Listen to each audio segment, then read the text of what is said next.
बिस्मिल्लाहिर्रहमानिर्रहीम। मैं हूं डॉक्टर मोहम्मद लियाकत। आप देख रहे हैं doctor Mohammad Liaquat YouTube channel, और हमारे यूट्यूब चैनल का ये हमारा मशहूर व मारूफ प्रोग्राम है पाकिस्तान के माशी मसाइल और उनका हल। पाकिस्तान के माशी मसाइल और उनका हल जानने के लिए हमारे साथ मौजूद हैं एक माशी और इक़्तिसादी अमूर के माहिर ब्रदर जमाल अनीस अब्बासी साहब। वो चार्टर्ड अकाउंटेंट हैं। Sir, welcome to show. Thank you जी। आज हम बात करेंगे पाकिस्तान का बजट 2022-23 के हवाले से। गवर्नमेंट ऑफ पाकिस्तान ने बजट पेश किया है 2022-23 में। बजट की कितनी अमाउंट है, किस तरह खर्च होगा और उसके क्या इनकम है, और आम आदमी पे इसका क्या इफ़ेक्ट होगा, पॉजिटिव इफ़ेक्ट है या नेगेटिव इफ़ेक्ट है। तो सर, सबसे मेरा पहला सवाल है कि पाकिस्तान का 2022-23 का जो बजट है उसका हुज्म बता दीजिए और कितना है, और इसकी थोड़ी तफसीलात पर रोशनी डालिए। बहुत शुक्रिया जी। पाकिस्तान का 22-23 का जो बजट है टोटल वो 95 खरब रुपए है, या इसको आप कह सकते हैं कि 9.5 ट्रिलियन रुपीज़ या 9502 अरब रुपए। तो 95 खरब रुपए दरअसल हमारा बजट है, और इसमें तकरीबन 10 एक मद्दात हैं, 10 एक कैटेगरीज़ हैं जिनके अंदर इसको ब्रेक किया गया कि हम 95 खरब से इस मुल्क में 22-23 में क्या क्या करना चाहते हैं। बहुत शुक्रिया जमाल भाई। पाकिस्तान का जो बजट की डिफरेंट एलोकेशंस हैं डिफरेंट सेक्टर्स में, थोड़ी सी इस पर रोशनी डालिएगा। देखिए, पाकिस्तान का जो 95 खरब खर्च होना है, इसमें से जो सबसे बड़ा ख़र्चा है पाकिस्तान के ऊपर 95 खरब का 41% वो 39 खरब रुपए बनता है, यानी लगभग 40 खरब रुपया। यानी 95 में से 40 खरब हम सूद की मद में अदा करेंगे, इंटरेस्ट पेमेंट करेंगे। तो पीछे जो बाकी रह गया 60% में से एक बड़ा पोर्शन जो है वो डिफेंस का बजट है, जो कि 15 खरब रुपए बनता है। और उसके बाद एक बड़ा बजट का हिस्सा जो है वो 14 खरब रुपए बनता है। वो है जो कि ये जो प्रोविंसेस को शेयर्स उनका है वो फेडरल गवर्नमेंट प्रोविंसेस को दे देती है, उनको पेनी प्रोविंसेस का ख़र्चा दरअसल 14 खरब रुपए है। तो ये 3 बड़ी कैटेगरीज़ हैं। उसके बाद 550 अरब रुपए की पेंशन्स और इस तरह की चीज़ें हैं, और 700 अरब रुपया ऐसा है जो फेडरल गवर्नमेंट के रनिंग के एक्सपेंसेस हैं, यानी फेडरल गवर्नमेंट एम्प्लॉइज़ के ख़र्चे, प्रोटोकॉल वगैरह के ख़र्चे, ये सारे। तो आप अगर देखें तो मैंने आपको बताया कि 40 खरब रुपया सूद, 15 खरब रुपया हो जाता है डिफेंस, 40 और 65 हो गया, 14 खरब रुपया आप देंगे सूबों को, और ये तकरीबन 79 हो गया। और इसके अलावा 501 और 701 यानी गवर्नमेंट पेंशन्स और गवर्नमेंट फेडरल गवर्नमेंट के रनिंग के एक्सपेंसेस। तो ये तकरीबन आपको 85 खरब रुपया मैंने बता दिया। बाकी मदाद जितनी भी उसमें 10 खरब टोटल खर्च होता है। तो बड़ी मदाद क्या क्या हुई फिर? इंटरेस्ट पेमेंट, डिफेंस और प्रोविंशियल शेयर, और गवर्नमेंट की फेडरल गवर्नमेंट के रनिंग के एक्सपेंसेस और पेंशन्स वगैरह। अच्छा जमाल भाई, बड़ी इंटरेस्टिंग, मैं अपने नाज़रीन से भी दरख्वास्त करूँ, बड़ी दिलचस्प सूरत हाल है। देखें, एक बड़ी अमाउंट हमने सूद की पेमेंट करनी है, डिफेंस पे हमारा जा रहा है, और फेडरल गवर्नमेंट के एक्सपेंसेस हैं प्लस प्रोविंशियल गवर्नमेंट के। मुझे ये बताएं जमाल भाई, 22 करोड़ का मुल्क है लगभग, इससे कम व बेश आबादी है, उसके लिए इसमें कहाँ वो मौजूद है? उनकी हेल्थ है, उनकी एजुकेशन है, उनका इंफ्रास्ट्रक्चर है। इस हवाले से ये कोई चीज़, अगर मैं ये कहूँ, आप मुझे करेक्ट किया जाएगा, 90 to 95% हमारा बजट का पोर्शन इधर चला जाता है। क्या मैं ये दुरुस्त कह रहा हूँ?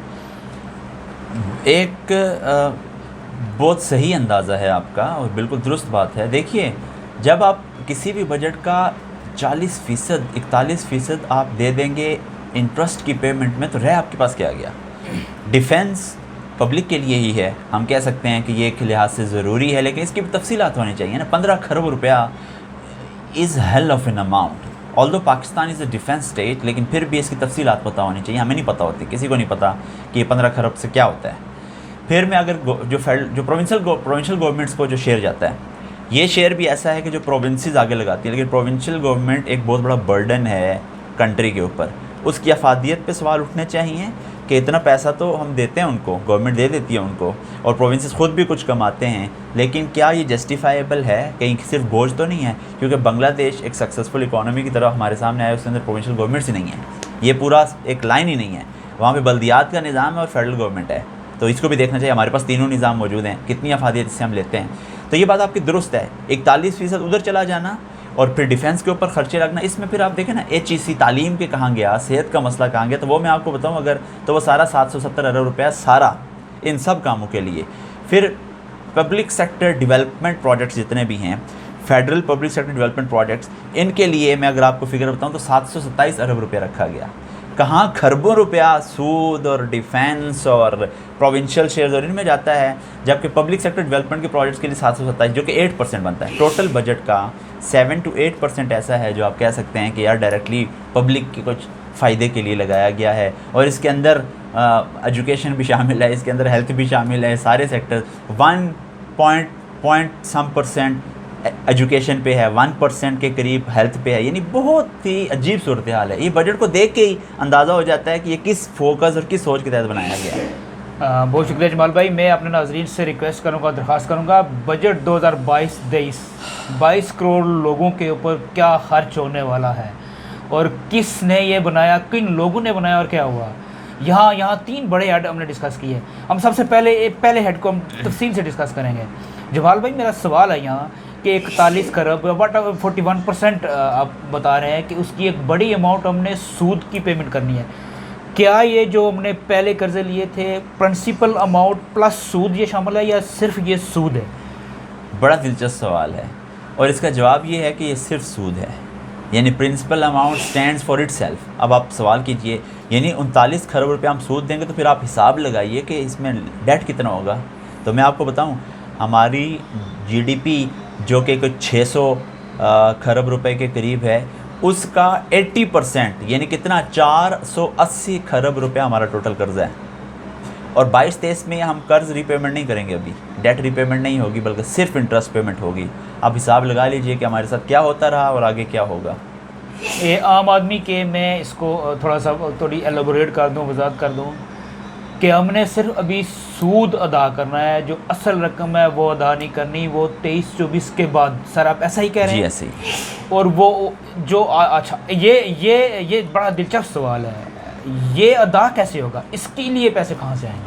यानी इंटरेस्ट की बात कर रहे हैं आप? ये जो किस्त हम अदा करेंगे, ये सूद पे करेगा, ये मुल्क ज़रा हमने देना है, तो ये कहाँ से पैसे आएंगे? ये बहुत ही दिलचस्प सवाल है। मैं आपको अगर कैटेगरीज बताऊं ना कि ये 95 खरब जनरेट कैसे होगा, हम 95 खरब खर्च करेंगे, इसमें भी सूद ही है, 39 खरब रुपया सूद देंगे हम। अब ये 95 खरब जनरेट कैसे होगा, अगर इसका ब्रेकअप आप देखें तो इसमें से 60% ऐसा है जो टैक्सेस की मद से कलेक्ट होगा या नॉन टैक्स रेवेन्यू भी कुछ शामिल, बाकी 40% वो है जो हम फिर कर्ज लेंगे मज़ीद। और इसकी मैं फिगर आपको बताता हूँ। हमारा प्लान ये है 2022-23 के लिए, पाकिस्तान का प्लान ये है कि 39 खरब रुपया सूद की मद में अदा करना है और 37 खरब रुपया हम मज़ीद कर्ज लेंगे। तो अगर आप इसको बिल्कुल लेमैन की तरह सोचें तब भी हम 37 खरब रुपया कर्ज लेंगे और 39 खरब रुपया सूद दे देंगे। मतलब जितना कर्ज लेंगे वो सारा लेंगे इसलिए कि हम सूद पे कर सकें, और बल्कि 2 खरब रुपया ऐसा है जो अपनी जेब से भी सूद की मद में देंगे। हम मज़ीद कर्ज लेकर सूद की अदायगी करेंगे। अच्छा, मेरा सवाल यहाँ नाजरीन आपसे भी है, जितने भी लोग हमारा चैनल देख रहे हैं सबसे है, डिस्कशन है ये आपसे, कि मुझे ये बताएं कि आपने इतना बड़ा कर्ज़ा लेना है हमारे और बाबा अख्तियार ने, और वह कर्ज़ा सिर्फ सूद के अदा में गया, तो ये 22 करोड़ लोग कहाँ जाएंगे? जमाल भाई देखें, ये बहुत अहम सवाल है ना जी। ये पब्लिक के सोचने का भी है, दोज इन पार्ट्स उनके सोचने का भी है। यानी मईशत के साथ इतना मजाक जो हो रहा है, और ये अभी नहीं हो रहा डॉक्टर साहब, मैं आपसे गुजारिश करूँ, ये हिस्ट्री है इसकी पूरी ना। जो आया, एक तो नंबर 1 उसने शॉर्ट टर्म प्लानिंग की कि मेरी हुकूमत है तो मैं ज़रा इसका गुजारा कर लूँ, और इसके अलावा इस्टेब्लिशमेंट की जो पार्स हैं उन्होंने भी इकोनॉमिक डेवलपमेंट के लिए बहुत काम नहीं किए। मतलब उनके पार है, वो कुछ करना चाहें तो कर सकते हैं ना। गवर्नमेंट्स को तो वो हिला रहे हैं, हिला देते हैं, लेकिन वो इस काम के लिए कभी भी इसके लिए कोई मिसाक नहीं हुआ, इसके लिए कोई एग्रीमेंट नहीं हुआ। वैसे मिसाक हम सुनते रहे, हर तरह के होते रहे। गवर्नमेंट्स शॉर्ट टर्म प्लानिंग करती रही कि 5 साल या 3 साल मेरी हुकूमत है, मैं इसमें कुछ अपने प्रोजेक्ट्स कर लूँ जो सामने आ जाएँ, जो भी उसके रीज़न्स हैं। ये सब कुछ तो होता रहा, पब्लिक का किसी ने नहीं सोचा डॉक्टर साहब, और ये पब्लिक ख़ुद भी कसूरवार है, 100% कसूरवार है। ये जिन लोगों को हम बार बार आजमा चुके हैं, हमें पता है कि ये हमारे साथ ये ज़्यादतियाँ करते हैं। यानी इस बजट को ही अगर कोई बिल्कुल ना हर तरह की असबियत को छोड़ के इस सफ़े को लेके पढ़ना शुरू करे, उसे खुद पता चल जाता है कि उसके साथ हो क्या रहा है। और ये बात अभी नहीं, पिछले 10, 15, 20, 25 साल से हो रही है, अगले 10, 15, 20, 25 साल होती रहेगी अगर हम ठीक नहीं होते तो। मैं इसको फिर थोड़ा सा वजाहत करूँगा, थोड़ा एलोबरेट करने की कोशिश करूँगा। मेरा घर है, मैंने 95 खरब रुपया खर्च करना है, उसमें से मैंने तकरीबन 41% उसका सूद देना है। सूद की अदायगी को उसकी वो जो असल रकम है वो नहीं देनी। उसके लिए मैं और कर्ज़ा लूँगा तो मेरा घर आगे अगले पूरे साल में कैसे चलेगा, ये आप लोगों के लिए सोचने का है। और जमाल भाई ने बिल्कुल दुरुस्त कहा है कि हमारी भी गलती है कि हम बार बार इन्हीं में शायद लफ्ज़ सख्त यूज़ कर, इन्हीं जोकरों को शायद हम मुंतखब करते हैं जो हमारा मजाक उड़ाते हैं बार बार। वो अवाम को फुटबॉल की तरह उन्होंने बनाया हुआ है, वो खेल रहे हैं। यहाँ हम बजट की 2022-23 की बात कर रहे हैं। तो पहला हेड हमने सूद की अदायगी करनी है। दूसरा हमारा एक बड़ा हेड, इस बजट का जो एक्सपेंस हो रहा है, बड़ी अमाउंट वो हो रही है, वो है डिफेंस के ऊपर। मैं चाहता हूँ जमाल भाई थोड़ी सी इसके ऊपर वो कर लें। और हमारी मुल्क की बड़ी पॉपुलेशन जो माल न्यूट्रिशन का शिकार है, बच्चे ग़िज़ाई किल्लत का शिकार हैं, हेल्थ का सिस्टम नहीं है, हमारा इंफ्रास्ट्रक्चर नहीं है। अभी रिसेंटली मिसाल अगर आप देखें तो मुल्क के अंदर जो सैलाब की तबाहकारियाँ हुई हैं, क्या हम इसको नहीं रोक सकते थे? हम रोक सकते थे। ये प्लानिंग हो तो वो हमको पिछले 92 का फ्लड आया, उससे पीछे चले जाएँ, 2014 का फ्लड आया, 2010 का फ्लड है। तो हम बजट के एक्सपेंस का जो मेजर पोर्शन है सूद की अदायगी हमने बात कर ली। हम दूसरा डिफेंस, जमाल भाई इस पर थोड़ी सी रोशनी डालिएगा। देखिए 15 खरब रुपया जो तकरीबन हमारा 16% बनता है टोटल बजट का, वो डिफेंस में जा रहा है। जैसे मैंने अर्ज़ किया कि पाकिस्तान डिफेंस स्टेट है, डिफेंस बहुत ज़रूरी है। हमारा जियोग्राफिकल लोकेशन इस तरह से है, फिर हमारे कुछ एक नज़रियाती रियासत होने की हैसियत, सो कॉल्ड नज़रियाती रियासत हैं हम, फिर एक मुस्लिम कंट्री होने की हैसियत से, तो हमारे चैलेंजेस बहुत ज़्यादा हैं डिफेंस के एतबार से। लेकिन जो पाकिस्तान के लोगों का मामला है, फिर जो जैसे इमरजेंसीज़ आ जाती हैं तो जो चीज़ें सामने आती हैं, माल न्यूट्रिशन के जो मसाइल हैं, सतह गुर्बत के जो मसाइल हैं, इन मसाइल को जो शायद कम किए जा सकते हों। आपने अभी सवाल किया था ना कि 95 खरब में हम इतना सूद अदा करें और ये इसका सोल्यूशन क्या है। तो मैं सोल्यूशन आपको बताऊँ कि 95 खरब में से आप इमेजिन कीजिए ना, सूद में आप दे रहे हैं 39 खरब। अगर ये सूद ना देना होता तो 39 खरब कहीं तो लगता ना, और कहाँ लगता, इसी पाकिस्तान में लगता, और हमारे लोगों पे लगता। इसका मतलब ये हुआ कि सोल्यूशंस हैं। आप तो फिर ये तो नंबर से हम खेल रहे हैं, नंबर से खुद बता रहे हैं कि मसला किधर है। इसलिए डिफेंस के बजट को ज़रूर चेक होना चाहिए। इसके अंदर जो नॉन डेवलपमेंट एक्सपेंडिचर्स हैं, जो प्रोटोकॉल्स और एग्जैक्ट एजुकेशन के मसाइल हैं, इंफ्रास्ट्रक्चर का बहुत बड़ा इशू बना हुआ है, इकोनॉमिक जोन्स नहीं बने हुए जहाँ बनना चाहिए। जाते हैं जमाल भाई, तीसरा बड़ा हेड प्रोविंशियल गवर्नमेंट। मेरा सवाल है, ये प्रोविंशियल गवर्नमेंट करती क्या है? मुल्क की इकानमी के लिए, मुल्क की आम पब्लिक के मसाइल के लिए कुछ इनकी तरफ से कोई चीज़ ला आया हो, पॉलिसी आई हो, कोई डेवलपमेंट की कोई चीज़ ले आई, जैसे हमने बात की, ये काम तो फेडरल गवर्नमेंट भी कर सकती है, तो प्रोविंशियल गवर्नमेंट क्यों पाकिस्तान के अंदर ये क्यों ऐसा है? देखें, पहले तो मैं इस थोड़ी सी तफसील बताता हूँ, फिर अपनी राय भी देता हूँ। ये बात दुरुस्त है कि हमारा टोटल बजट का 13% यानी 12-12.5 खरब रुपया ये फेडरल गवर्नमेंट कलेक्ट करती है जिस भी सोर्स से ले, और 12-12.5 खरब रुपया दे देती है सूबों को कि तुम इसको खर्च करो। सूबे कहाँ खर्च करते हैं?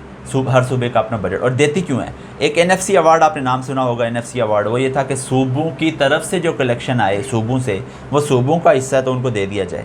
इसी के नतीजे में जो सेल सर्विसेज के ऊपर टैक्स था वो भी सूबों को दे दिया गया कि आप कलेक्ट करें बेशक, और आप यानी आपको हिस्सा इसका मिल जाएगा वगैरह वगैरह। तो ये 12-12.5 खरब रुपया हम सूबों को देते हैं सूबों को रन करने के लिए। फिर सूबों के अपने बजट बनते हैं, हर सूबे का अपना बजट। आपने सुना होगा कि फ़लाँ सूबे ने बजट पेश कर लिया, फेडरल गवर्नमेंट के बजट का इंतज़ार करते हैं वो, जब ये आ जाता है फिर वो अपना पेश करते हैं। सूबों के बजट के अंदर फिर वहाँ मद्दात होती हैं, वहाँ कैटेगरीज होती हैं, क्लासिफिकेशंस होती हैं कि हम कहाँ खर्च करेंगे।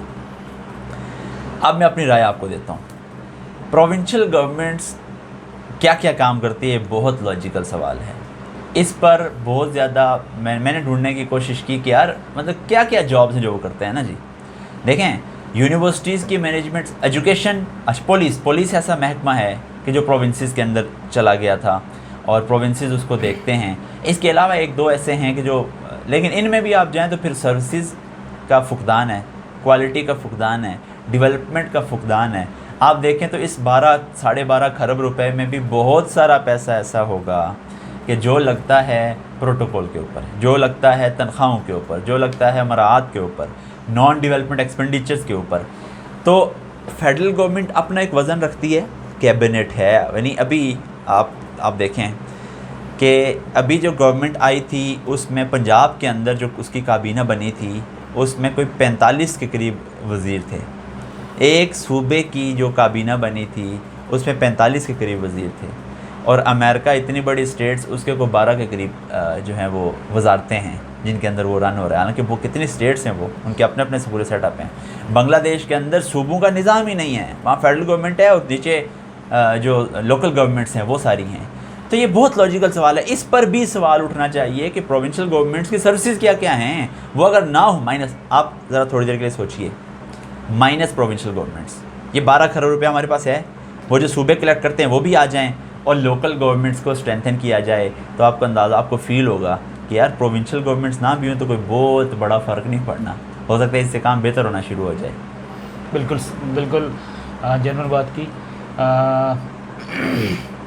पाकिस्तान का बजट 2022-23 कितना बजट है, क्या क्या खर्च कर रहे हैं और किस तरीके से खर्च होगा और हमारी इनकम में कैसे होगा, ये प्रोग्राम हमारा जारी है।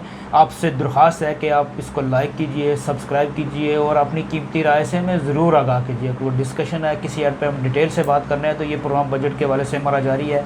इंशाल्लाह अगले प्रोग्राम में इस बात को मुकम्मल करेंगे।